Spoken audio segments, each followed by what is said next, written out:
Attends, j'ai pas de son sur le jingle, c'est normal? Ok, super. Merci. Bonjour à toutes et à tous. Je suis ravi de vous retrouver aujourd'hui pour ce nouveau workshop de la communauté Les entreprises s'engagent. Comme vous le savez sûrement, en ce moment, c'est la semaine européenne pour l'emploi des personnes en situation de handicap. Et c'est donc tout naturellement qu'on a décidé de dédier ce workshop au sujet du handicap et plus particulièrement avec un focus sur le handicap psychique. Donc, on va passer une heure ensemble et au cours de cette heure, on va avoir différentes interventions. Et grâce à nos intervenants, vous allez avoir le plaisir de découvrir des solutions concrètes et innovantes. Et j'espère que ça va vous donner envie et que ça va vous encourager à vous engager et à engager votre entreprise à passer à l'action. N'hésitez pas à poser toutes les questions que vous avez sur le chat. On va les relayer, on va y répondre directement sur le chat et je vais les relayer directement aux différents intervenants.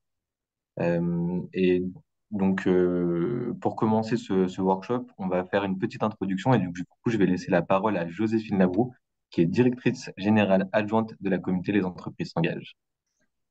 Bonjour à tous. Bonjour à tous. Merci Florian. Je suis ravie de vous retrouver pour ce workshop qui est consacré aujourd'hui à l'engagement des entreprises pour l'emploi et l'accompagnement des personnes en situation de handicap. Merci à Florian pour l'organisation et l'animation de cette séquence. Florian l'a dit, c'est une semaine assez particulière. On est au cœur de la semaine européenne pour l'emploi des personnes en situation de handicap. C'est aussi aujourd'hui le jour du O-Day. Peut-être que certains d'entre vous y participent. Et c'était l'occasion donc de mettre en lumière et en avant l'impact des entreprises et toutes les actions que chaque dirigeant ou collaborateur peut enclencher dans sa structure. Quelques chiffres pour commencer concernant notre action sur ce sujet-là. Donc en 2 ans, ce sont plus de 18 000, près de 19 000 entreprises de la communauté qui se sont engagées en faveur du handicap sur tout le territoire et plus de 400 000 personnes en situation de handicap recrutées par les entreprises membres de la communauté et près de 100 000 entreprises membres de la communauté. Et avec en moyenne 2 fois plus de travailleurs en situation de handicap recrutés dans les entreprises, notamment qui sont actives au sein de nos clubs. Vous le savez, notre action, elle se décline partout en France, dans les départements, avec les clubs, les entreprises s'engagent. Et dans les clubs, c'est chaque année des centaines d'actions de sensibilisation et de passage à l'action sur le sujet du handicap, notamment organisées chaque année en partenariat avec tous nos partenaires, notamment France Travail, Cap Emploi ou la GFIP, il y en a beaucoup d'autres.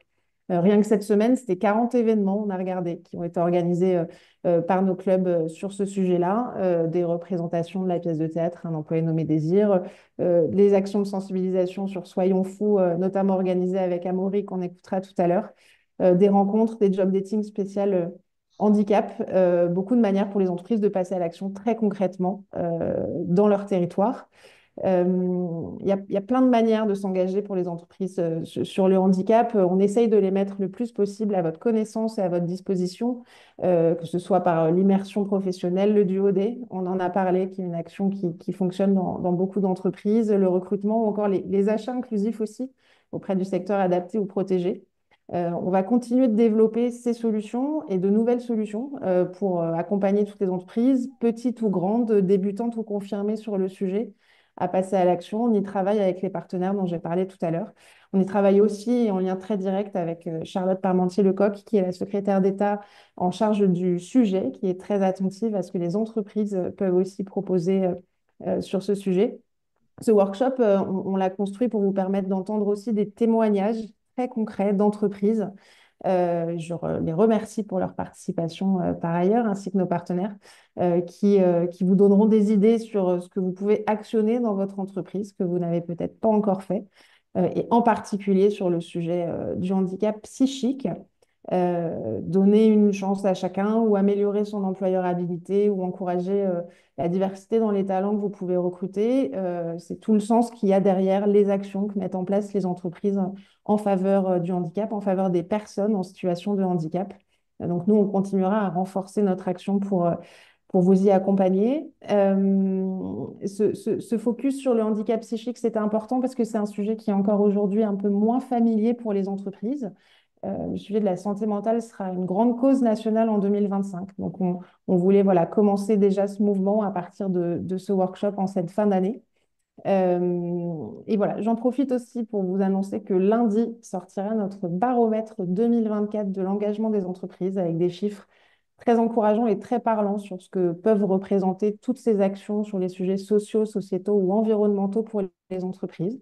Donc, on sera ravis de vous les faire découvrir. Vous pourrez aussi vous appuyer sur ces chiffres pour voilà, parler de votre engagement et de l'importance que ça peut représenter pour vos collaborateurs ou pour vos territoires. Donc, on vous tiendra informé. N'hésitez pas à suivre cette actualité sur notre site ou sur notre compte LinkedIn, par exemple. Voilà, encore merci à tous nos intervenants pour leur présence aujourd'hui, d'avoir accepté de partager ces solutions, ces expériences, ces bonnes pratiques, et pour que nous puissions ensemble continuer de faire avancer cette cause, la cause de l'inclusion au sein des entreprises, qui est souvent prise en compte, mais sur lesquelles toutes les entreprises peuvent encore, on en est certain, faire un petit peu plus. On sera là pour les y accompagner. Voilà, donc merci à tous, et puis je vous souhaite un très bon workshop. Merci beaucoup, Joséphine. On voit en effet que la communauté elle est mobilisée sur le sujet, et historiquement mobilisée, et qu'elle va continuer de se mobiliser à travers du coup tous les sujets, enfin toutes les actions qu'on porte, notamment.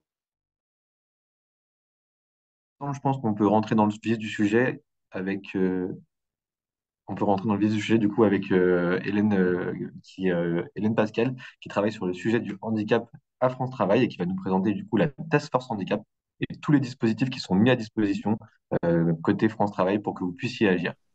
Hélène, c'est à toi. Merci Florian. Bonjour à toutes et à tous.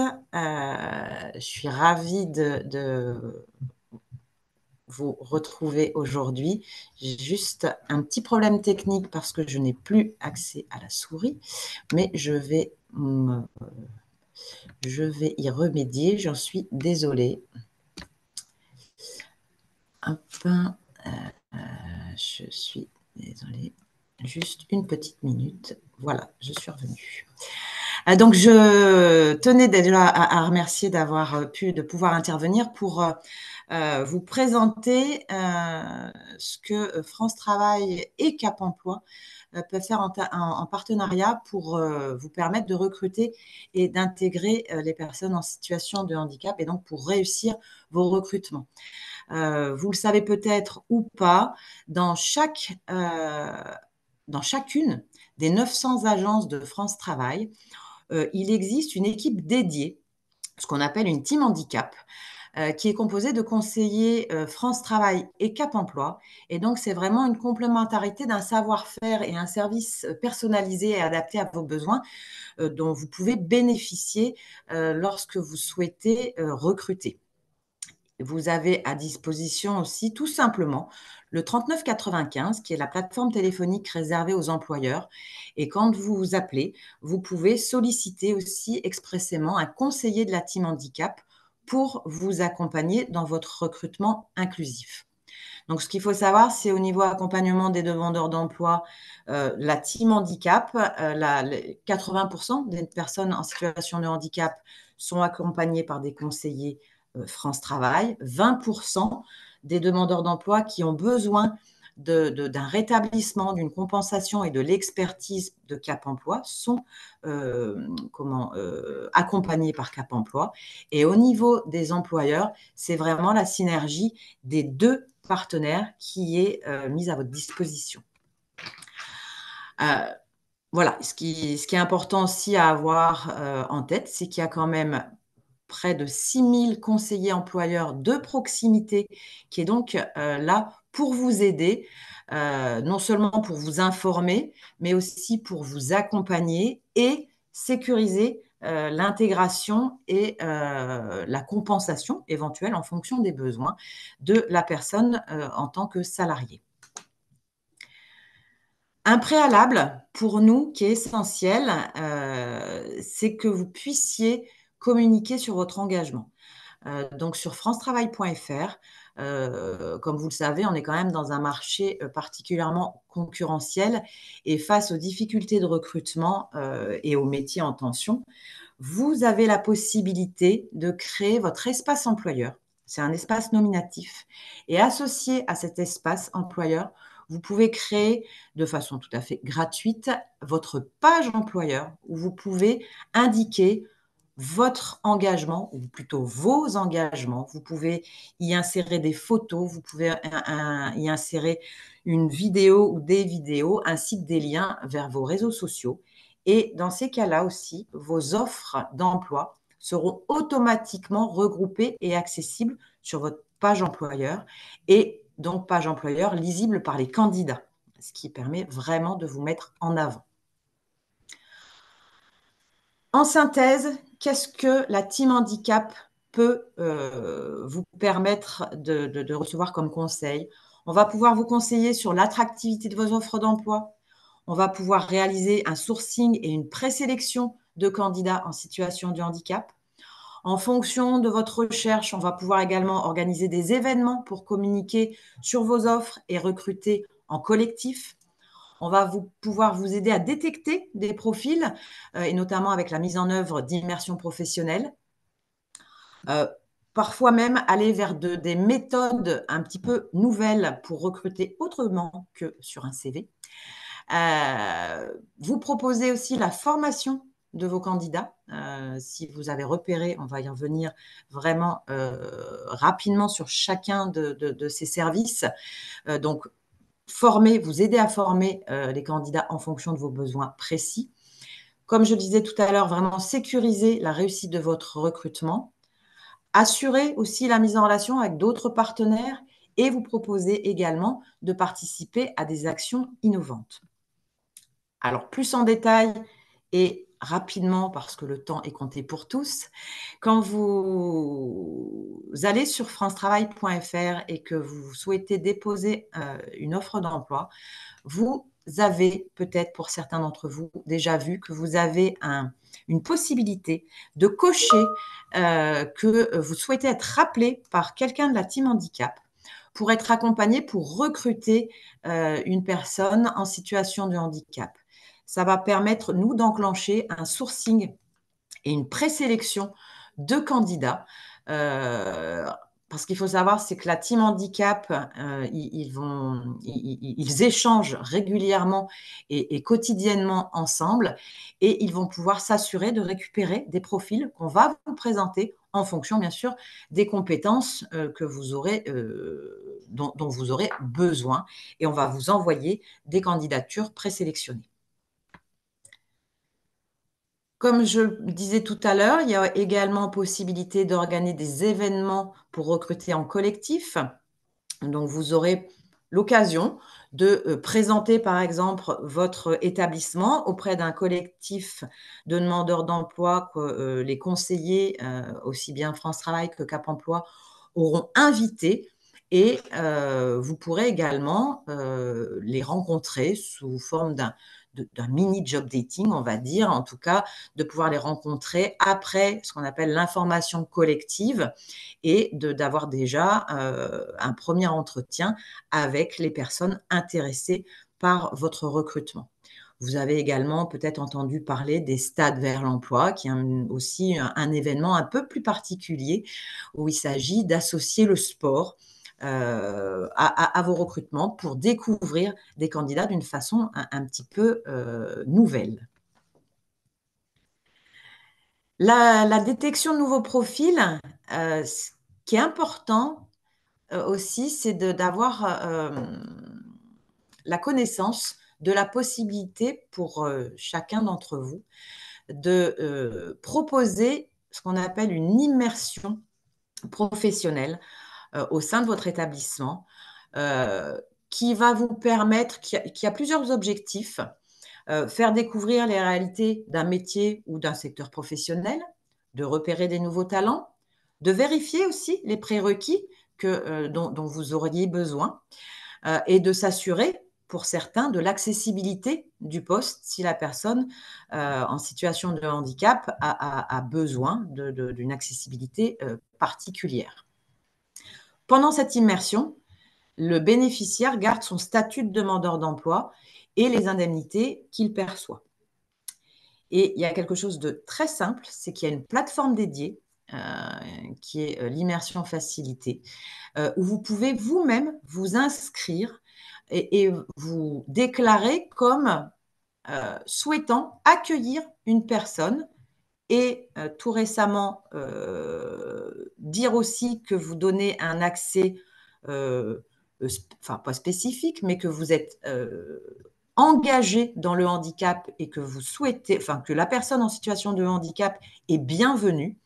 Et donc, c'est tout simple, vous vous inscrivez et après, la relation peut être également faite puisque les candidats, eux, de leur côté, vont aller voir votre proposition d'immersion sur le site. Comme je disais tout à l'heure, il y a aussi d'autres façons de recruter. C'est ce qu'on appelle la méthode de recrutement par simulation.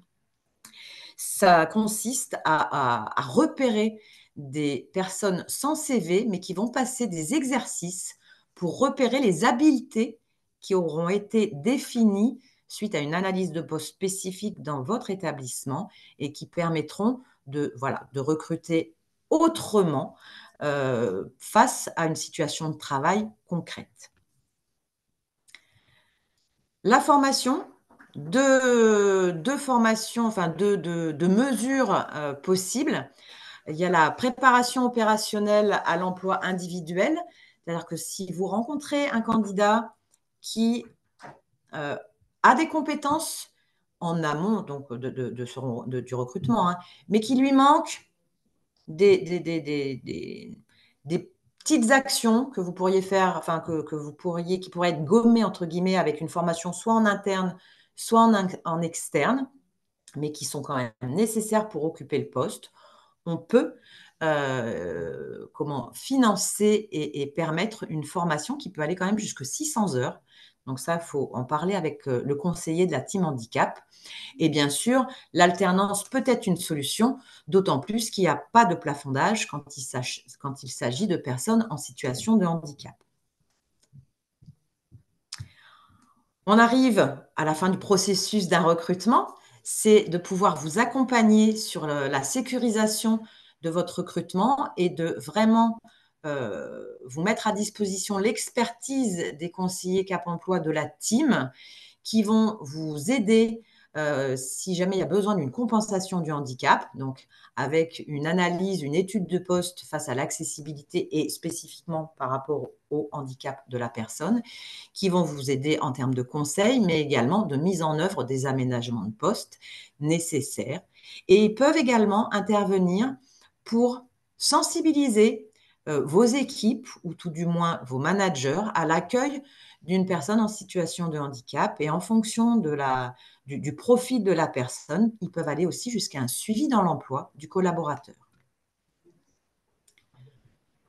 On peut également vous mettre en relation avec d'autres partenaires dans le cadre de votre engagement. Donc, on peut vous mettre en relation avec la GFIP en tant qu'entreprise privée ou avec le FIC pour le secteur public. Et puis, bien sûr, si vous souhaitez dialoguer, partager et passer à l'action avec d'autres employeurs, on peut également vous mettre en relation avec la communauté des entreprises s'engagent. Et pour finir, on souhaitait vous faire part d'un test, puisque on pourrait vous proposer de participer à des actions innovantes, expérimentales. Et il va y en avoir une à partir de janvier 2025, sur toute l'année 2025, sur 13 régions.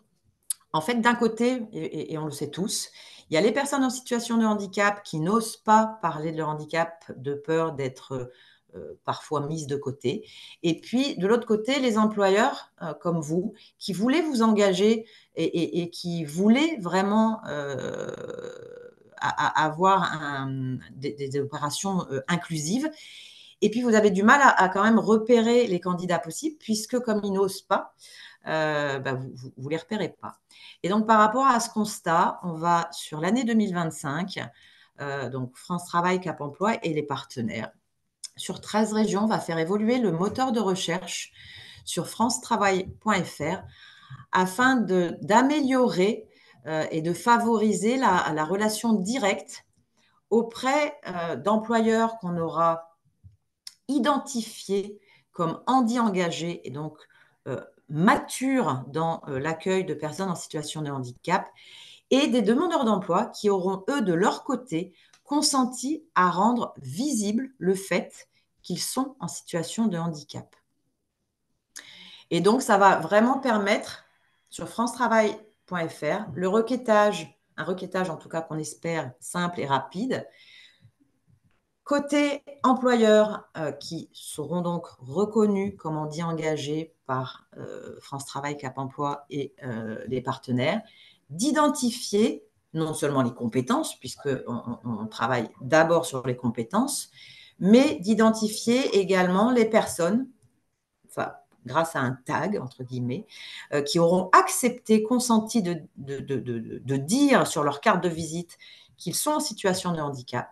Et de l'autre côté, les personnes, les demandeurs d'emploi vont pouvoir aller repérer et filtrer toutes les offres de ces employeurs handi engagés grâce à un visuel, une pastille, où il sera bien noté que ces offres émanent d'employeurs handi engagés. Donc, c'est bien pour améliorer ce qu'on nomme un sourcing inclusif, puisque vous recrutez sur la base, bien sûr, de handicap, mais ça va vous permettre d'être quelque part assuré, d'avoir aussi en visibilité les personnes en situation de handicap dès l'instant où, bien sûr, elles répondent aux compétences que vous recherchez. Et dans le dernier message que je passerai, c'est que il n'y a pas d'offre, bien sûr, réservée. Toutes les offres sont accessibles à toutes les personnes en situation de handicap, puisqu'il n'y a pas de poste incompatible et donc il n'y a pas de poste réservé. C'est vraiment une étude au cas par cas, je dirais, en fonction des contraintes, je dirais, ou des possibilités des personnes. Donc, on espère que ce pilote, ce test, va permettre vraiment d'améliorer la rencontre entre vous, employeurs handi engagés, et les personnes qui sont en recherche active d'emploi et qui vont pouvoir oser en parler avec vous et lever tous les préjugés qui peuvent encore exister. Voilà, j'ai essayé d'être la plus concise possible. Merci Hélène. Peut-être une question. Attends, je retrouve la question. C'est peut-être le lien avec les partenaires. C'est qui réalise l'étude de poste, les aménagements et combien ça coûte? Tout ça, c'est du coup des choses que vous faites avec les partenaires et notamment la GFIP, j'imagine. Alors, en termes d'analyse de poste, il peut y avoir effectivement la GFIP qui va le faire, mais il y a effectivement Cap Emploi qui a l'habitude de faire des analyses de poste pour voir et aiguiller tout de suite pour pouvoir mettre en lien avec la GFIP, faire le dossier qui va bien pour pouvoir compenser, je ne sais pas, un bras articulé peut-être pour un clavier ou simplement qu'est-ce qui pourrait nécessiter il n'y a pas forcément besoin de la GFIP. Quelquefois, c'est une analyse de poste où on met en avant qu'au lieu d'avoir une pause le matin, une pause l'après-midi, la personne, par rapport à cette situation, elle a besoin de 2 pauses le matin et 2 pauses l'après-midi. Ça fait partie des conseils que Cap Emploi va délivrer et également la GFIP ou le FIP si c'est un employeur Bien public. sûr. Et une autre question, c'est comment être identifié comme employeur handi engagé? Alors, pour l'instant, on est toujours en groupe de travail. Pour définir des faisceaux d'indices c'est pas des critères. Alors c'est pas un label, hein. C'est un entretien. Alors soit les employeurs sont déjà sous convention avec la GFIP ou le FIP ou nos partenaires les ont identifiés comme spécifiquement engagés et il y a la confiance voilà, parmi les partenaires où on va contacter ces employeurs pour leur proposer directement sur les 13 régions. Je précise bien donc les 13 régions. Soit l'employeur aura un entretien, enfin va être dans le quotidien, je dirais, du travail des teams handicap, va être en relation avec un conseiller qui va, en fonction de l'entretien, en fonction du besoin et puis, je dirais, de la maturité de l'employeur, proposer à ce que l'employeur puisse enfin, est-ce que déjà l'employeur accepte de mettre en visibilité le fait qu'il est particulièrement engagé. Et si c'est le cas, il va simplement pouvoir le déclarer sur notre système informatique qui va lui ouvrir le droit sur francetravail.fr. Et dans la même lignée, nous, on se connecte aussi avec France Travail, donc les entreprises qui sont engagées au sein de la communauté et qui Oui, prennent des engagements sur le sujet du handicap seront du coup handi engagés côté oui, France Travail et donc seront bien voilà. identifiés par les teams Il handicap. y a le partenariat avec les entreprises s'engagent et les employeurs qui se sont déclarés euh, comment, engagés sur le handicap vont également recevoir donc la proposition. Super. Merci Hélène pour toutes ces explications, c'était très clair. Je vous propose qu'on passe du coup à une autre intervention. On a aujourd'hui la chance d'avoir avec nous Virginie et Dorine de Louvre Banque Privée. Donc Virginie Doran qui est DRH à Louvre Banque Privée et Dorine Brenedon qui est donc en charge de la RSE. Je vais vous laisser la parole pour nous expliquer tout ce que vous avez pu mettre en place au sein de Louvre Banque Privée pour justement démocratiser ce sujet du handicap et sensibiliser aussi votre top management sur le sujet, parce qu'on sait que c'est un des leviers qui est important pour faire en sorte que ça fonctionne dans l'entreprise et justement la progression que vous avez eue, parce que vous aviez pas très peu le sujet il y a pas, il y a pas si longtemps que ça, et en très peu de temps, vous avez jusqu'à 7%, il me semble, de personnes en situation de handicap dans vos Tout à effectifs. fait. Tout à fait. Merci beaucoup, Florian. Donc oui, je suis Virginie Domrel, je suis DRH de Louvre Banque Privée. Voilà, l'engagement de Louvre Banque Privée, qui est la banque privée de la Banque Postale et du groupe La Poste, se fait un peu naturellement parce que, vous le savez, le groupe La Poste et la Banque Postale est une entreprise à mission. Chez Louvre Banque Privée, c'est vraiment le sujet de l'inclusion des personnes en situation de handicap que nous avons souhaité porter et mettre en avant. Donc, c'est un engagement qui s'est fait sur la durée, qui a démarré en 2017, porté par notre ancien président, Monsieur Jean-Marc Ribes, et que nous continuons de porter encore en 2024. Donc ça a démarré par le duo Day, par la participation au duo Day chaque année maintenant depuis 7 ans. Et puis progressivement, on a commencé voilà, à s'interroger sur notre taux d'OETH chez Louvre Banque Privée qui était aux environs de 2% en 2018-2019. Et une vraie volonté s'est installée chez nous. Donc ça a démarré effectivement par l'embarquement, enfin on va dire la conviction de notre top management, mais essentiellement voilà, porté par notre directoire. Et ça, c'est un élément essentiel. Si vous souhaitez, vous, en tant qu'entreprise, vous engager dans cette démarche, et enfin, je vous encourage à le faire parce que ça a vraiment des résultats très positifs chez nous. Donc ça, c'était la première étape. En 2020, nous avons signé un accord handicap avec nos partenaires sociaux. Voilà, et ça a permis effectivement de pouvoir communiquer auprès de nos collaborateurs et également de le partager avec nos clients. C'était important aussi pour nous de le faire. Ça s'est concrétisé par la suite avec des actions de sensibilisation auprès de nos managers, de nos collaborateurs chaque année parce que c'est important de communiquer régulièrement sur la RQTH, sur les aménagements de poste, euh, sur toutes nos actions en fait autour de l'inclusion des personnes en situation de handicap pour convaincre les managers. Et puis, on a aussi renforcé l'objectivation, c'est-à-dire qu'on a vraiment voulu en faire un axe essentiel de nos objectifs. Et ça a également été décliné dans les entretiens annuels de nos managers pour qu'on porte tous et dans chaque direction cet engagement de recruter des personnes en situation de handicap. Le quatrième point, c'est notre politique de recrutement qui a été adaptée.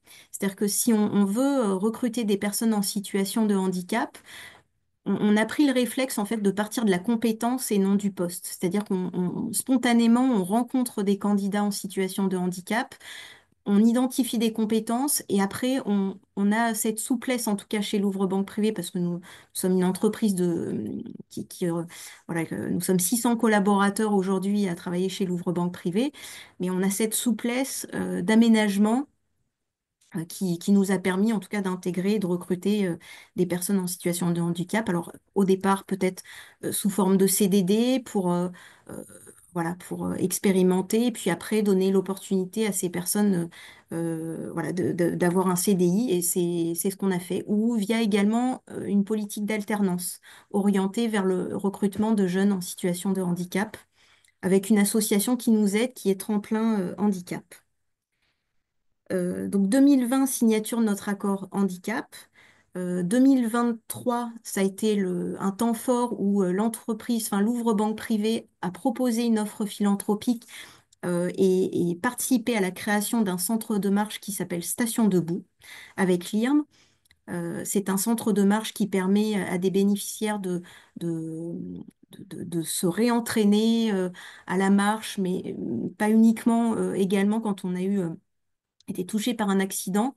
Voilà, ça permet d'avoir un espace, un lieu où on peut refaire du sport et tout naturellement, au sein de Station Debout, certaines personnes recherchaient un emploi et il nous a semblé naturel de nous dire, nous, en tant que banque, qui avons des clients qui sont également entrepreneurs, comment est-ce qu'on peut œuvrer davantage pour l'emploi des personnes en situation de handicap? Et ça s'est matérialisé le 3 mai 2024 par la création d'une association et la signature d'un partenariat Talent Debout avec enfin, France Travail, Keops Cap Emploi, et également les entreprises s'engagent qui sont identifiées dans ce partenariat et d'où notre présence aujourd'hui. Voilà, peut-être des chiffres concrets. Donc, nous étions en 2019 à 2,2% de personnes de taux de ETH et nous avons atteint 7,64% en 2022. 2023, ça a été une année de fort recrutement, donc on est à 7,24, mais 7,24%. Voilà, mais c'est en tout cas, ça reste un axe fort que nous souhaitons développer. Le dernier point, et ce qui va me permettre de laisser la parole à Dorine, le dernier point, c'est l'identification d'un référent handicap dans notre entreprise. Et vous le verrez, enfin, Dorine va le développer, mais ça fait vraiment sens voilà, pour accompagner nos collaborateurs qui sont en situation de handicap et pour libérer la parole. Voilà. Merci.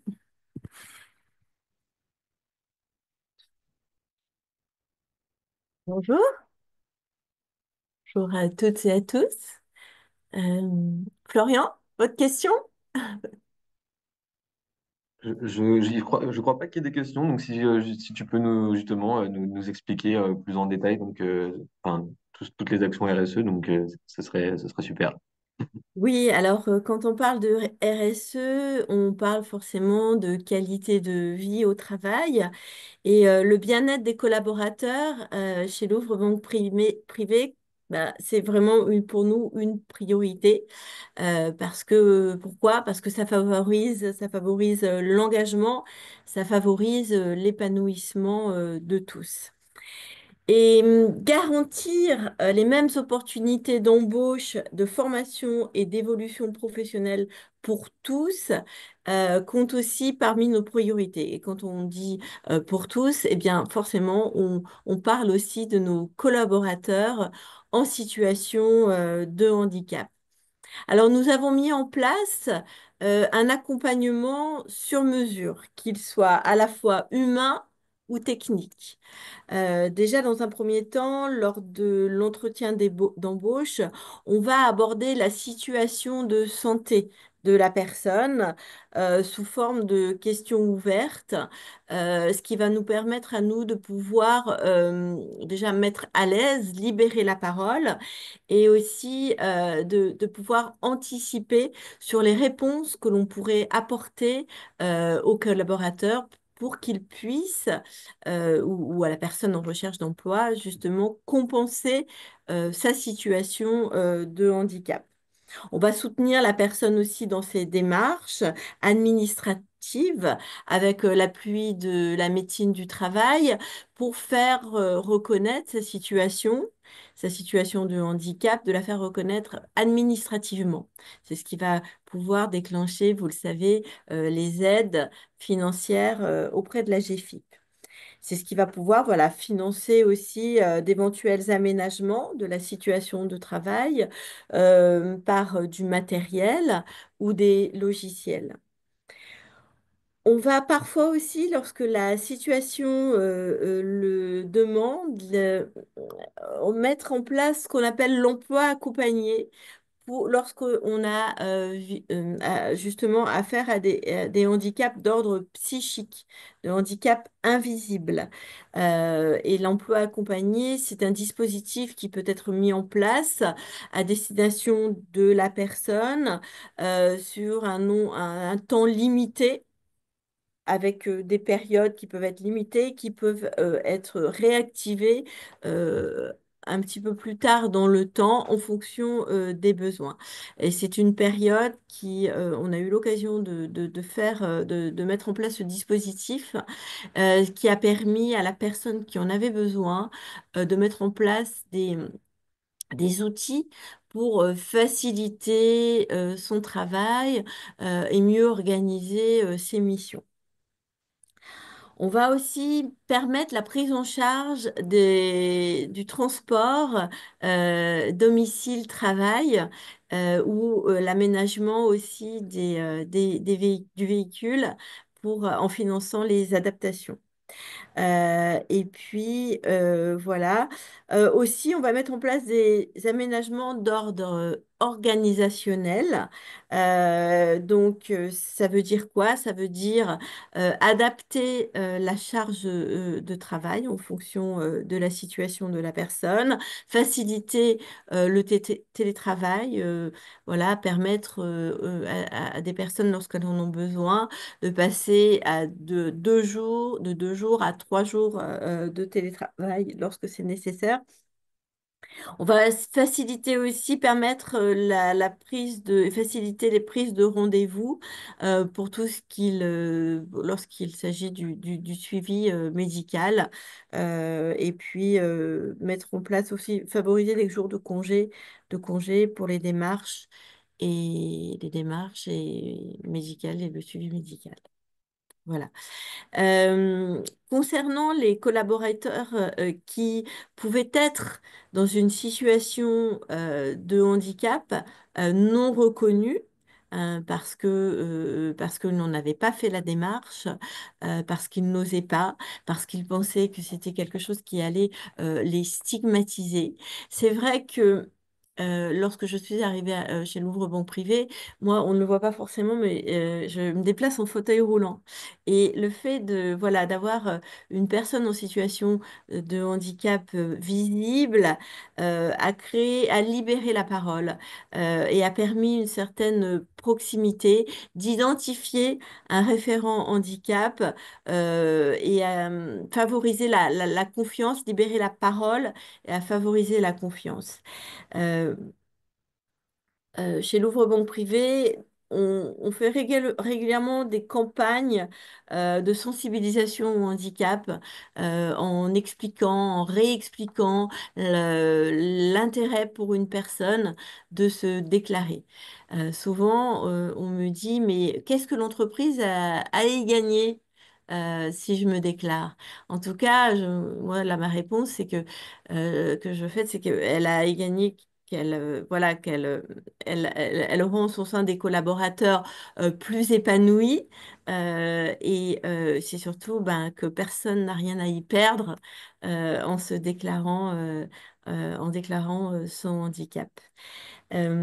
Chaque année aussi, on fait une enquête auprès de nos collaborateurs reconnus en situation de handicap, une enquête de satisfaction pour réajuster les attentes et les besoins de ces personnes.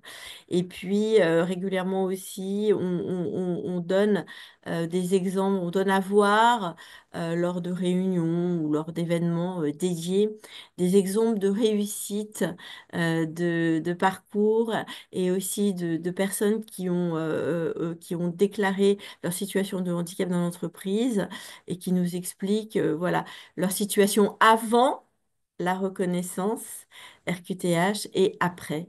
Et voilà, et justement, en général, bah, voilà, enfin, ce sont des exemples de réussite et où les personnes expriment voilà, même parfois leur gratitude envers l'entreprise de prendre en compte leur situation et, et de favoriser leur épanouissement.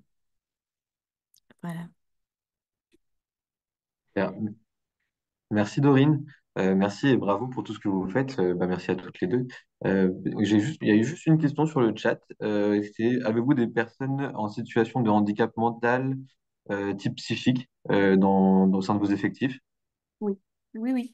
Et du coup, Oui, c'est L'emploi accompagné. bah, c'est les, oui, souvent on fait intervenir les emplois accompagnés, c'est-à-dire que si dans la méthodologie de travail, il faut accompagner le collaborateur d'une manière un peu différente, on s'appuie beaucoup sur la médecine de prévention pour nous aider à faire en sorte que la vie au travail soit la plus fluide pour tous. Mais oui, oui, oui, il y a tout, ouais, tout type de handicap. Mm. Il y a une autre question, mais je pense que vous y avez déjà répondu en partie. L'entreprise y gagne, mais le salarié mais qu'a-t-il à gagner à faire la démarche de reconnaissance RQTH? Peut-être tout simplement répondre que en fait, si vous ne le savez pas, vous ne pouvez pas mettre en place tous les aménagements que vous proposez. Tout à fait. C'est vrai que le fait d'en parler, ça permet à la fois au manager et à ses collègues voilà, de savoir quoi faire, comment réagir. Alors, tout dépend du type de handicap. Et puis, enfin, voilà, ça permet d'être plus transparent et sachant qu'en tout cas, comme on communique nous très facilement sur toutes les actions mises en place, les personnes s'y intéressent et chez Louvre, voilà, ça fait plusieurs années qu'on travaille, en tout cas qu'on a à cœur d'accompagner cette cause. C'est vraiment libéré et je dirais que c'est pas, je pense qu'aucun de nos collaborateurs en situation de handicap considère que enfin, ça a été en tout cas développé pour le bien de tous. Voilà. Super. Merci beaucoup et bravo encore pour ce que vous avez pu mettre en place. Et je sais que vous allez continuer, donc on va suivre ça avec attention. Et de toute façon, vous êtes une entreprise qui est très engagée aussi, donc engagée dans la communauté également. Ok. Merci. On va peut-être passer maintenant sur un petit focus, enfin, on va continuer sur le sujet avec le focus handicap psychique. On va découvrir une action qui est déployée notamment en ce moment aux quatre coins de la France par les clubs, les départementaux, les entreprises s'engagent. Il s'agit de la diffusion du documentaire Soyons fous. Et donc, c'est au-delà du documentaire, c'est une vraie sensibilisation pour toutes les entreprises qui ont la chance de participer. On va du coup laisser la parole à Amaury Pasco, qui est le président de Beyond Production, donc qui a l'initiative de ce documentaire. Et on aura ici également la chance d'avoir le retour d'une de nos animatrices juste après. Amaury. Bonjour, je suis très heureux d'intervenir. Donc effectivement, moi je suis producteur, je suis le dirigeant de Beyond Production, qui est une structure de production audiovisuelle et cinématographique. On travaille beaucoup sur des films à impact. L'idée, c'est de sensibiliser le grand public sur des sujets de société difficiles à aborder, et de les sensibiliser par l'esthétique, l'émotion, par l'image, parce qu'on se dit que c'est un très bon moyen, un très bon outil de sensibilisation. Un film peut être un très bon outil de sensibilisation. Et ça fait quelques années qu'on travaille sur un film donc, qui s'appelle Soyons fous, qui est un long métrage documentaire, qui va sortir en salle l'année prochaine. Donc ça fait pas mal de temps qu'on est dessus. Pour vous raconter rapidement le concept du film, en fait, il vient de Quentin Pérez, qui est le réalisateur du film. En fait, il a un membre de sa famille qui vit avec un trouble et qui s'est retrouvé ostracisé et harcelé à l'école. Et c'est ça qui lui a donné envie, en fait, de faire un film sur les personnes concernées, de réaliser un documentaire sur le sujet et de faire un documentaire un peu différent, c'est-à-dire un documentaire où on n'irait pas dans un service de soins, on ne serait pas à l'hôpital, on n'aurait pas des interviews face caméra ou une voix off ou le nom des personnes avec leur pathologie. Enfin, l'idée, c'était de faire un film un peu différent qui travaillerait un peu à une déstigmatisation des personnes vivant avec un trouble psychique et un handicap psychique. Donc on a passé pas mal de temps dans différentes structures en Île-de-France et on a découvert une structure où nous a beaucoup intéressé, où en fait c'est une sorte de lieu de vie où des personnes viennent toute la journée pour travailler à leur réinsertion sociale et professionnelle. Donc c'est un lieu où il n'y a pas de soignants, c'est basé sur de la cogestion. Tout le monde collabore, travaille ensemble. Il n'y a pas de hiérarchie, vraiment. Et c'est dans ce lieu qu'étaient organisés des ateliers de son, enfin, d'interprétation, enfin, de jeux. Enfin, il y avait pas mal d'ateliers. Et c'est là où, où le réalisateur a eu l'idée de justement de leur proposer d'organiser un atelier cinéma. Et en fait, l'idée a été acceptée. En fait, on a réuni donc une quinzaine de personnes qui vivent toutes avec un trouble psychique. Et on leur a proposé de suivre une formation pour apprendre chacune un métier du cinéma. Et ensuite, on les a toutes emmenées à 2500 mètres d'altitude dans les Hautes-Alpes. Et là, elles ont tourné un court-métrage en toute autonomie. Donc, Soyons fous raconte cette histoire, un peu originale, et on suit donc dans le film toutes ces personnes qui ont entre 25 ans et 60 ans, qui viennent de milieux très différents et qui vivent avec des pathologies très diverses. Alors, je reviens juste sur ce qu'est la... Parce que là, c'est un film qui aborde la question de la santé mentale et du trouble psychique. En France, il y a quelques années, on parlait beaucoup de psychiatrie, de troubles psychiques, mais on parlait pas énormément de santé mentale. Le sujet est en train de plus arriver, notamment à cause du Covid et de la santé mentale des jeunes. Et pour rapidement dire ce que c'est, enfin, on se base sur la définition de l'OMS pour parler de santé mentale. Donc, disons que c'est globalement un état de bien-être qui permet de nous accomplir dans la société, dans notre vie personnelle, dans notre vie professionnelle. Et comme on a tous une santé physique, on a également tous une santé mentale. Et ça, c'est vrai que c'est une idée qui a mis un certain temps à arriver en France. Et parfois, cette santé mentale peut être fragilisée, donc sur des temps courts. Donc ça peut être une dépression, un postpartum, ou des temps plus longs sur toute la vie, ça peut être des maladies comme la bipolarité ou la schizophrénie. Aujourd'hui, il y a 13 millions de personnes en France qui vivent avec un trouble psychique. C'est la première cause de handicap dans le monde. Donc le sujet est, on le voit, très important. Et néanmoins, c'est un sujet qu'on aborde peu à l'école, dans les études, et il y a une vraie méconnaissance. Et comme il y a une vraie méconnaissance, ça devient tabou et on n'en parle pas assez. Et on n'en parle pas assez, que ce soit dans notre vie personnelle ou dans notre vie professionnelle. Et justement, avec ce film, l'idée, c'était de réunir des personnes qui vivent avec un trouble, de les suivre dans un projet collectif où chacun doit assumer des responsabilités et travailler. Et l'idée, à travers ce projet, c'est vraiment de travailler une déstigmatisation et de permettre, d'offrir aux spectateurs de passer du temps avec ces personnes, de passer 2 heures avec elles, de mieux découvrir qui elles sont, ce qu'elles ont traversé, de créer de l'empathie. Et parce que si on crée de l'empathie, on crée de l'information, on crée du lien, et on sait que mieux on a informé, mieux on prévient et mieux on soigne. Donc c'était vraiment l'idée du film. Alors je vous fais juste un petit pitch narratif avant de rentrer sur les sensibilisations. Mais rapidement, le film, il s'ouvre donc dans une association et moi, je viens en tant que producteur proposer à toutes les personnes de faire un film, d'apprendre à faire un film et de réaliser un court-métrage. Et donc ensuite se lance l'atelier et donc tous les membres de l'équipe vont rencontrer différents professionnels et vont être formés par ces professionnels. Là, vous voyez sur la photo, il y a par exemple Emmanuelle Berco, qui est une réalisatrice et actrice assez connue, qui elle a organisé un atelier de jeu avec les acteurs, les actrices et la réalisatrice du court-métrage. Il y a également Corinne Maziero qui a organisé un atelier. On voit aussi en bas à gauche un atelier costume. Enfin, disons que Soyons fous, c'est aussi un peu un voyage à travers le cinéma et on découvre les secrets de la fabrication d'une œuvre. Et petit à petit, on voit cette équipe faire corps. Les personnes ne se connaissaient pas à l'origine et petit à petit, cette équipe commence à travailler ensemble et collaborer. Et alors que toutes les personnes apprennent un métier du cinéma, elles vont concrètement faire un film. Et donc, au bout d'un moment, dans le documentaire, on se retrouve tous à partir à 2500 mètres d'altitude. Et là, toutes les personnes vont travailler sur un court-métrage et le tourner. Et donc, on voit comment est-ce que chacun s'approprie les outils du cinéma pour s'exprimer, comment est-ce que toute l'équipe travaille ensemble. Et donc là, ça devient un peu assez original. Là, on est en haut de la montagne. Et, on se retrouve. Alors, par chance, on a été suivi par des très grands professionnels et par des loueurs qui nous ont mis à disposition du matériel très pro, très bien. Et donc voilà, Soyons fous raconte cette histoire un peu originale. Et nous, ce qui s'est passé, c'est que moi, en tant que manager, je me suis retrouvé à travers ce projet employeur d'une quinzaine de personnes vivant avec un trouble psychique, qu'elles soient en situation de handicap ou pas. Donc un peu du jour au lendemain. Alors normalement, dans les documentaires en France, on ne rémunère pas les personnes qu'on filme, mais nous, on était dans une situation où on allait former ces personnes au métier du cinéma et où on allait en fait les faire travailler. concrètement, parce qu'elles font concrètement un court-métrage.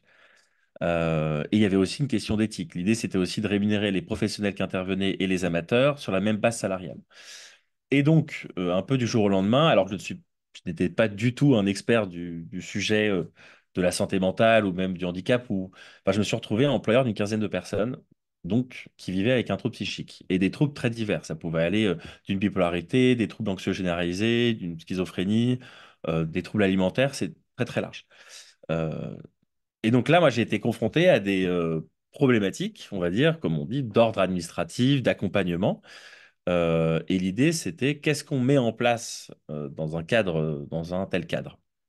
Et c'est là que j'ai un peu mieux compris, enfin, enfin, la première difficulté auquel j'étais confronté, alors, pour être très sincère, c'est que quand on aborde le sujet de la santé mentale en entreprise, l'aborder juste par le biais du handicap, c'est traiter moins de 50% de la situation, je pense.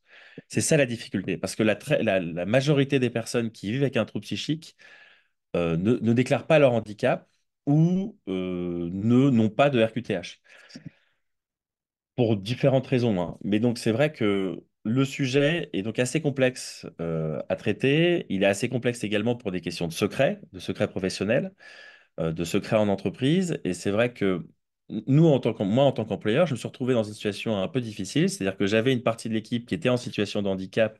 Et là, je rentrais dans le cadre dont on parlait tout à l'heure, l'AGEFIP, Cap Emploi, il y avait des dispositifs d'accompagnement, des compensations. Donc, la situation était réglée. Enfin, j'avais un cadre. Et pour toutes les personnes qui n'étaient pas reconnues en situation de handicap et qui vivent pourtant avec une maladie qui est handicapante, là, c'est vrai qu'on se retrouve pas un peu tout seul, mais on doit mettre en place des choses, des dispositifs, un peu nous-mêmes en tant qu'employeur. Sachant que moi, dans le cinéma, la médecine du travail, je ne peux pas trop m'appuyer sur elle. Parce que j'engage des intermittents et donc il y a une visite médicale de 10 minutes avant le début du tournage et c'est tout. Et j'en entends plus jamais parler. Et je ne suis jamais en contact avec eux. Donc là, c'est vrai que je me suis retrouvé pas un peu tout seul, mais il fallait mettre en place certaines choses. Et nous, donc, on est passé par la paire aidance. Donc c'est quelque chose d'assez génial. Alors je ne sais pas si vous connaissez, mais l'idée en fait est arrivée il y a quelques années en France. Ça fait déjà pas mal de temps que ça existe au Canada. L'idée c'est de faire intervenir des personnes concernées dans des services de soins. C'est-à-dire qu'aujourd'hui, à l'hôpital psychiatrique, dans des hôpitaux psychiatriques, des centres médico-psychologiques, vous avez des pères aidants, donc des personnes qui vivent avec un trouble psychique, qui ont été formées pour accompagner des patients et des personnes concernées. Et donc ça change un peu tout l'abord. Donc, on parle moins de patients que d'usagers, on objective moins les personnes qui vivent avec un trouble, et ça crée plus de liens. Et donc, nous, dans le film, on a décidé de recruter plusieurs pères aidants dans l'équipe de tournage directement, qui avaient un peu un rôle de bienveilleur, de vigie, pour vérifier que tout se passait bien. Et j'avoue, moi, j'ai trouvé que ça, c'est quelque chose qui marchait très bien, par exemple. Et ça a aussi permis de libérer la parole. C'est-à-dire que nous, dès le début du tournage, on avait dit, si une personne se sent moins bien, si une personne traverse un moment difficile, on avait dit, ben, on en discute. Donc tous les jours sur le tournage, on en discutait. On se disait, qu'est-ce que tu ressens aujourd'hui? Parce qu'un tournage, c'est quand même assez sport. C'est-à-dire qu'on est, là, on est en montagne en plus, mais disons qu'on a 8 heures pour tourner un certain nombre de minutes. Si on ne les fait pas, c'est fini. C'est trop tard, on ne pourra pas le faire le lendemain. Donc il fallait faire en sorte qu'on tourne, que ça marche, mais aussi faire attention à ce que chacun et chacune aille bien et que ça se déroule dans des bonnes conditions. Euh, et donc là, l'idée, c'était surtout de libérer la parole. Et même en tant que manager, qui n'était pas du tout un spécialiste du sujet, je passais du temps à échanger avec chacune des personnes, déjà pour mieux comprendre ce qu'elles traversaient, mieux comprendre les problématiques auxquelles elles étaient confrontées, sachant que sur la question du handicap psychique, alors, on le dit souvent, mais il n'y a pas de conséquences cognitives, c'est-à-dire sur les capacités intellectuelles, c'est plus sur de la fatigabilité, sur des moments plus difficiles. Ou- Et donc, toute l'idée, c'est comment est-ce on compense ça durant le tournage, sachant que, je le redis, toutes les personnes n'étaient pas en situation de handicap. Donc, je sors du cadre juste légal de la compensation, par exemple, par la GFIP. Donc là, c'était vraiment comment est-ce que l'entreprise s'adapte elle-même toute seule face à cette situation. et qu'est-ce qu'elle met en place en toute autonomie par rapport à ces sujets. Euh, et donc, on a vécu cette aventure. Le tournage a duré à peu près 1 an.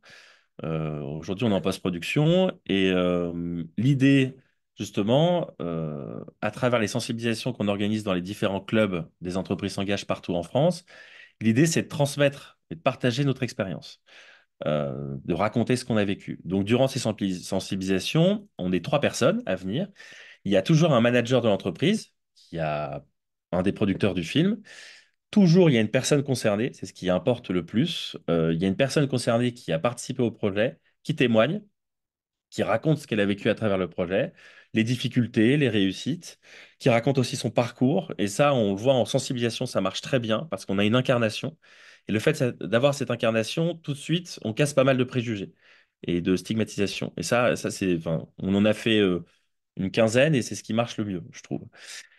Et il y a aussi une troisième personne. L'idée, c'est de venir avec un peu un expert du sujet. Alors, au début, on avait juste une personne des personnes de l'AGFIP et de Cap Emploi qui intervenaient. Là, on a un peu étendu notre champ. Donc, juste pour vous dire, je suis devenu secouriste en santé mentale la semaine dernière. J'ai fait une formation organisée par Premier Secours en santé mentale. C'est une formation qui existe depuis quelques années en France, qui vient d'Australie. Ils ont déjà formé 160 000 personnes en France. Il y en a 6 millions dans le monde. Et en fait, c'est un peu comme les premiers soins faits par la Croix-Rouge pour les questions de santé physique. Ben, on les applique pour la santé mentale. Et donc là, dans les prochaines années, je pense qu'ils vont former plusieurs centaines de milliers de personnes encore. Et nous, donc, on fait intervenir un formateur de cette formation, de PSSM France, qui vient apporter un peu une ressource. Moi, je trouve que c'est une super solution pour les entreprises. C'est-à-dire que, effectivement, dans tout ce qui est question du handicap psychique, on peut passer par la GFIP, Cap Emploi, il y a le Duodec, il y a beaucoup de choses qui existent. Mais moi, je pense que c'est pas suffisant parce que le sujet, il est plus global. Et donc, pour sensibiliser de manière globale l'entreprise, c'est-à-dire pour faire en sorte qu'on parle de santé mentale au sein de l'entreprise, parce que c'est un sujet très complexe, euh, qui pose les questions de secret professionnel, qui pose les questions même de la responsabilité elle-même de l'entreprise par rapport aux troubles psychiques des employés, enfin, de la question de qu'est-ce qu'on a le droit de demander, qu'est-ce qu'on a le droit de recevoir. Enfin, c'est un sujet qui est difficile. Moi, je pense que le fait de libérer la parole sur le sujet par une formation qui dure que 2 jours et durant laquelle, en fait, on apprend à gérer une situation de crise, où on apprend à parler à un salarié qui va moins bien. C'est vraiment la formation, c'est ça. C'est pendant 2 jours, on va nous expliquer si on voit quelqu'un va moins bien, comment lui parler, qu'est-ce qu'on lui dit et comment est-ce qu'on l'emmène vers le soin, que ce soit une situation de crise ou pas. Et je pense que, enfin, c'est ce que moi j'ai retenu, c'est si on arrive à libérer un peu la parole sur le sujet, on va mieux accompagner et donc mieux prévenir. Parce que les problèmes de santé mentale constituent aujourd'hui la première cause d'arrêt maladie longue durée dans les entreprises.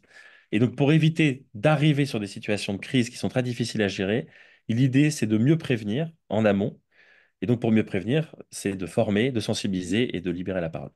Et Merci Amaury. donc, Et ouais, peut-être que justement pour faire le lien Mélanie, avec et oui. exactement le lien justement entre ce que tu dis formation et c'est génial, c'est super important. On a du coup nous plutôt un format sensibilisation qu'on a mis en place avec toi qui passe dans tous les clubs un peu partout en France et on a du coup le témoignage de Mélanie qui a pu le mettre en place. Mélanie qui est animatrice dans le club de la Manche. Donc si tu peux justement nous expliquer, nous faire un retour de comment ça a été perçu par les entreprises et comment tu l'as mis en place justement, ça serait super. Tout à fait. Merci à vous. Merci Florian de nous permettre de donner notre vue aussi dans les clubs. À nous, animateurs, les entreprises s'engagent. Bonjour à toutes et à tous. Donc, moi, je suis Mélanie, animatrice. Donc, les entreprises s'engagent. Donc, du club du Calvados et anciennement du club de la Manche, en effet. Donc, c'est important de venir témoigner, vous donner aussi notre regard sur le sujet et de ce que Amaury nous a proposé dans le cadre de cette action de sensibilisation santé mentale. Donc, effectivement, nous, on l'a organisé en juin dernier, donc à Saint-Lô, au Pôle Aglo. qu'on remercie pour leur accueil. On a eu donc en première partie une introduction de la direction départementale de l'emploi, travail et des solidarités avec qui on travaille bien. Notamment, on a fait une introduction de Beyond Production comme Amaury vient de le faire avec l'opérateur du film, Noël Thuin. Et donc, une belle mise en lumière de la fabrication du film, ses secrets de fabrication, la présentation du projet cinématographique, la définition de la santé mentale notamment. Et donc aussi aborder plus largement, donc, comme tu le disais, Amaury, la santé mentale chez les 25-60 ans. On a eu l'intervention donc de Biop Développement, un cabinet psychosocial spécialisé en santé mentale, pour la partie conseil aux entreprises, donc de dire comment elles interviennent auprès d'elles, pour donner un regard aussi de ce qui se passe ailleurs, puisque l'idée, nous, c'était voilà, de rassembler les entreprises autour du dispositif Les entreprises s'engagent et pardon, d'une cause qui nous tienne à cœur toutes et tous, et de répondre bien sûr aux objectifs qui sont dialoguer, expérimenter, s'informer, passer à l'action, bien entendu. Donc, de donner, voilà, à voir sur l'offre territoriale des partenaires du réseau pour l'emploi. Et donc aussi, la question a été évoquée donc, par Amaury, donc en tant que manager, comment je peux, moi, être accompagnée et réagir pour sortir de l'invisibilité au regard d'un trouble d'une personne. Donc, c'est comment on l'aborde avec la personne euh, pour parler d'un trouble qui est non reconnu, mais qui est en situation de handicap. Donc, du coup, on avait comme témoignage France Travail, Cap Emploi à nos côtés et l'AGFIP également. Donc, on n'a malheureusement pas eu les services de santé. On voulait faire un kiosque au départ pour des questions peut-être un peu plus personnelles après la table ronde, mais voilà, en tout cas, c'est quelque chose il peut être fait dans d'autres territoires, départements. Et je crois d'ailleurs que Amaury l'a fait avec un club. Nous, à l'époque, en juin, c'était sa deuxième, donc il est bien rodé maintenant, je pense. Et donc, les ressources clés du territoire, donc c'était poser les questions sur l'alliance, notamment France Travail Cap Emploi. Donc, voilà, on leur avait demandé, pouvez-vous nous présenter la coopération entre vos deux entités? Comment vous permettez d'offrir un meilleur service aux usagers finalement? Donc, ils ont répondu sur cet aspect-là. Et d'ailleurs, précédemment, il y a pas mal d'éléments qui ont été apportés. Donc, là, tout de suite, en visio. Des grandes étapes, notamment dans l'accompagnement, dans l'emploi, dans le maintien dans l'emploi. Donc, parler de la boîte à outils. Et la GFIP nous a parlé aussi des aides financières, de l'emploi accompagné, comme vu précédemment. Donc, ça a été une super initiative, une première dans la Manche. On est très ravis de l'avoir menée. De belles histoires ont été racontées. Quelques retours d'expérience et après, je finis très vite puisque je vois que le temps file. Une entreprise donc m'a demandé le contact des personnes donc de Biop Développement pour mettre en place une formation au sein de son entreprise, notamment premier secours santé mentale, au même titre que les secours civiques. C'est hyper important d'en parler, d'autant que ça se démocratise de plus en plus. On avait donc un retour des entreprises qui étaient, voilà, le ton était bon, pas moralisateur, rempli d'espoir pour voir beaucoup d'humour aussi pour le public. Ça a été apprécié. Et également, support attractif, divertissant, témoignage authentique et poignant, et intervention pertinente, bienveillante pour aussi un équilibre des temps. Donc, si toutefois on a possibilité de mettre en place une avant-première du film qui sortira en 2025, on le fera bien évidemment. En tout cas, je vous remercie à toutes et tous pour votre attention et vous dis à bientôt et une très belle journée. Merci. Merci Merci Mélanie. beaucoup. Merci Amaury. Et j'en profite pour vous inviter à aller voir directement sur le site Les entreprises s'engagent. Il y a l'ensemble des événements qui sont répertoriés. Donc, du coup, vous pouvez retrouver aussi les sensibilisations avec le documentaire Soleil Fou et avec Amaury qui auront lieu prochainement dans toute la France. Merci à tous les deux. Merci Euh, beaucoup. je vous propose qu'on enchaîne du coup toujours sur ce sujet du handicap psychique avec l'intervention de Catherine Petrovic de Siemens et Yeni qui vont nous présenter le projet Nouveaux collègues, et donc qui est une initiative qui découle de ce qu'a pu mettre en place Siemens au sein de son siège. Donc, Catherine. Oui, bonjour à toutes et tous. Merci pour cette opportunité de parler de ce nouveau projet. Je ne sais pas les slides. Est-ce qu'on a la slide de présentation? Alors, rapidement, je vais essayer de faire vite, hein. Donc, les nouveaux collègues, c'est un nouveau projet que nous développons avec Yeni, avec LVMH et d'autres entreprises qui nous ont déjà rejoints pour développer le travail des personnes, l'intégration des personnes en situation de handicap psychique dans le monde du travail. Alors, je vais passer la slide suivante. Hop. Voilà. Donc, l'origine du centre Être Handicap chez Siemens, c'est un dispositif qui accueille des personnes en situation de handicap psychique. C'est lui qui va faire le lien entre ce qui existe maintenant chez nous depuis 15 ans et le projet Nouveaux collègues, hein. Donc, ce dispositif, à l'initiative de responsables RH, concerne directement donc, le handicap psychique. C'est à partir d'un constat très simple. Les personnes qui ont un handicap psychique, comme la schizophrénie, l'anorexie, le trouble bipolaire, la dépression ou les troubles anxieux, ils ont tous un taux d'emploi qui est beaucoup plus faible que les autres personnes handicapées. Et puis, il y a beaucoup de stéréotypes, beaucoup de peurs qui sont présents et qui, malgré les avancées médicales, malgré le fait qu'on a pu prouver, démontrer que le travail était possible pour eux et bénéfique, la problématique reste là. Le handicap psychique est très difficile à adresser en entreprise. Donc, il fallait donc créer chez nous des conditions pour pouvoir favoriser leur inclusion dans une entreprise ordinaire pour améliorer leur bien-être et favoriser leur insertion sociale. Donc, avec la GIFIP en 2009, on a structuré un service très novateur au sein de Siemens et que nous avons appelé donc le Centre Être Handicap. Depuis 15 ans, il contribue à développer l'emploi des personnes en situation de handicap psychique avec un accompagnement très spécifique, un accompagnement de proximité et une organisation adaptée à des collaborateurs voilà, fragilisés. Donc, ce dispositif, maintenant, il est pérenne, hein, chez nous. Il est intégré vraiment totalement à notre politique de responsabilité sociétale. Et donc, c'est vraiment pour nous un booster de progrès pour les collaborateurs en situation de handicap et aussi un créateur de performance pour nos divisions parce que les actions que nous menons au sein du centre répondent à de vrais besoins de services de proximité. Comme vous le savez tous en entreprise, de nombreux services de proximité ont été souvent externalisés. On a perdu souvent en qualité, en réactivité. Et avec cette réinternalisation, avec ce type de service partagé, eh bien, on arrive à grandement améliorer la qualité de nos process.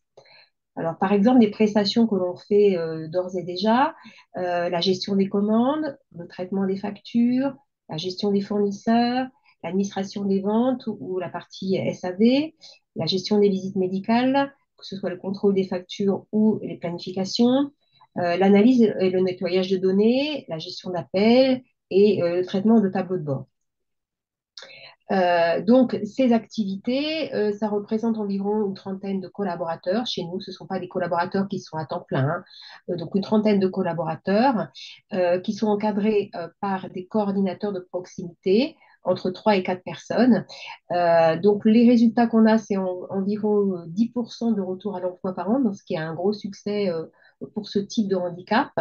Donc, ce sont soit des CDD, soit des CDI, soit des reconversions avec la confiance en soi qui est rétablie. Les collaborateurs, souvent, même reprennent leurs études, donc c'est très positif. Alors, au niveau du développement personnel, chez nous, c'est beaucoup de formation, beaucoup d'apprentissage. On sécurise totalement les parcours et on va même jusque maintenant, depuis 2021, à réaliser des certifications au travers de VAE ou de RAE pour valider les compétences acquises, qui leur permet également de rajouter ça sur le CV. Au-delà de ça, on accueille aussi chaque année des stagiaires, des CRP, des stages découvertes. On a aussi des contrats de professionnalisation, des emplois directs et puis des alternants qui nous rejoignent aussi pour préparer leur diplôme.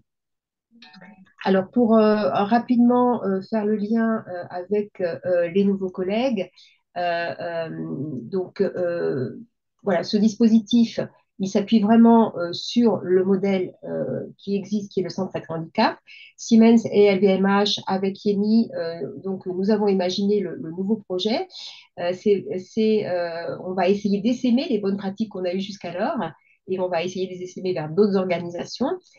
Ces organisations seront groupées au sein d'un groupement d'entreprises de type coopérative qui va assurer ainsi la pérennité et la viabilité du projet tout en maximisant l'impact social dans chacune des entreprises.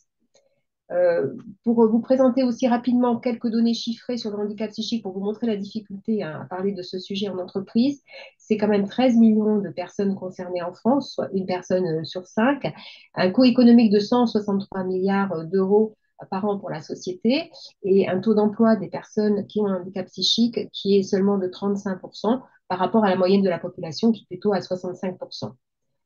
Donc, en nous associant cette année, pour l'année 2025 qui va venir, à la grande cause nationale, la santé mentale, on souhaite vraiment fédérer, sensibiliser, réunir les conditions favorables pour convaincre un maximum d'entreprises de collaborer sur notre projet et à terme de recruter les collaborateurs que nous avons, comme chez nous, chez Siemens, qui sont vraiment des collaborateurs exceptionnels. Donc, je laisse la parole à Yeni qui va pouvoir un petit peu plus détailler nos avancées sur ce projet coopératif et inclusif. Merci Yeni. Merci Catherine. Bonjour à toutes et tous. Je veux m'excuser par avance. J'ai un petit problème de connexion. Donc, si jamais ça coince un peu, Catherine, si tu peux prendre le Oui. relais, si jamais je suis un peu bloquée. Donc, en effet, je suis Yéni, j'accompagne l'association Nouveaux Collègues en tant que consultante sur justement la mise en place concrète de ce projet et puis convaincre les entreprises. Donc, je vais essayer de faire très, très vite.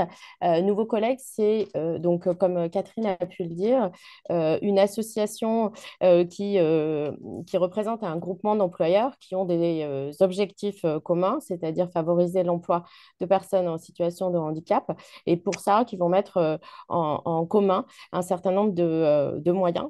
Mais Nouveaux Collègues, c'est aussi une solution nouvelle et complémentaire au CEH que Catherine vient de présenter, puisque finalement, ça vient apporter une solution supplémentaire, d'abord aux personnes en situation de handicap psychique, pour leur laisser le temps de gagner en confiance, puisqu'en effet, dans le cadre de la solution précédemment imaginée, donc le projet du CEH, les personnes en situation de handicap leur est proposé soit un stage, soit un accompagnement dans le cadre de mise à disposition lorsqu'ils sont salariés des AT.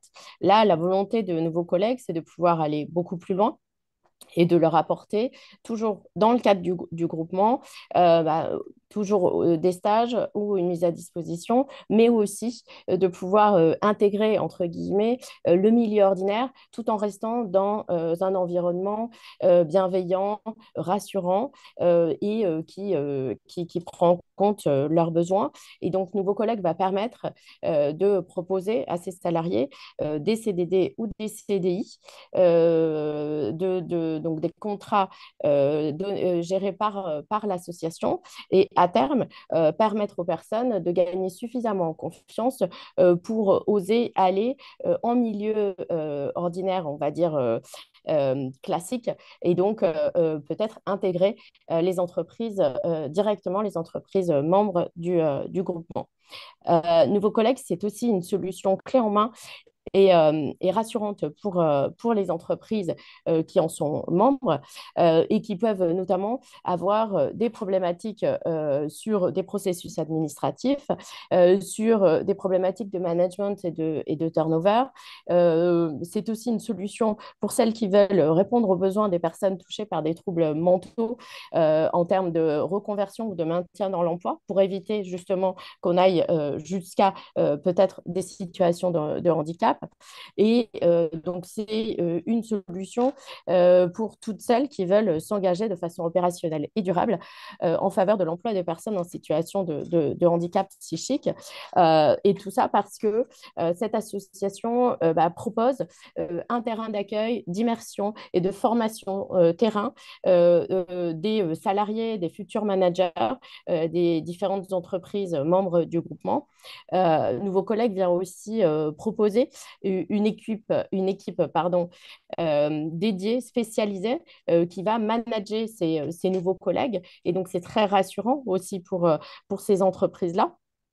Et puis, grâce à nouveaux collègues, justement, en fait, l'objectif, c'est de pouvoir travailler ensemble, main dans la main, avec tout un tas d'entreprises qui viennent de secteurs très diversifiés, d'activités complètement diversifiées, de tailles différentes, mais qui vont œuvrer ensemble, partager des problématiques, des besoins, et grâce au soutien, et non des moindres, des 15 ans de retour d'expérience de Siemens. Donc, l'objectif, c'est vraiment de simplement pouvoir essaimer ce projet et donner envie aux autres entreprises de s'engager dans l'aventure. Voilà, j'ai fait vite. Ah oui, oui, on a fait vite, nous, hein. Merci à toutes les deux. Peut-être une question, c'est comment on fait pour vous rejoindre? Il suffit de prendre contact avec nous. Voilà, donc c'est vrai qu'on n'a pas mis en nos adresses mail là, qui sont derrière nous. Mais voilà, je pense qu'en rentrant en contact avec Florian, sans doute, il suffit de nous contacter, un petit mail et on reprend contact D'accord. pour vous On va faire expliquer mieux un que peu ça. comment on peut travailler ensemble ou vous donner un peu quelques précisions sur le projet. On va faire mieux que ça, c'est on va mettre vos contacts si vous nous le permettez sur la présentation qu'on enverra à la fin Ah, bah, de génial, ce workshop. très bien. Super. Pas de Bah, souci, écoutez, avec plaisir. je pense que c'était très clair parce qu'on n'a pas de questions sur Ah, le chat. ah. Et vu qu'on a un peu débordé, je vais me permettre de vous remercier Yenny et Catherine, mais également tous les intervenants qu'on a eu pendant ce workshop. Euh, du coup, vous aurez le replay, comme je le disais, sur le site lesentreprises-s'engagent.gouv.fr, pardon. Et à l'issue de ce workshop, on vous enverra par mail du coup le lien vers le replay ainsi que les différentes présentations qui ont été présentées pendant cette heure. Un grand merci encore une fois à tous. On se retrouve du coup pour le prochain workshop le 12 décembre, donc dans très peu de temps, pour le sujet senior, un autre sujet qu'on porte au sein de la communauté et qui est une nouvelle thématique aussi qu'on a mis en ligne sur le site des entreprises s'engagent. Merci à tous pour votre participation et présence. À bientôt et on se retrouve le 12 décembre. Merci Florian. Merci beaucoup. À très bientôt. Merci, au revoir. Merci, au revoir.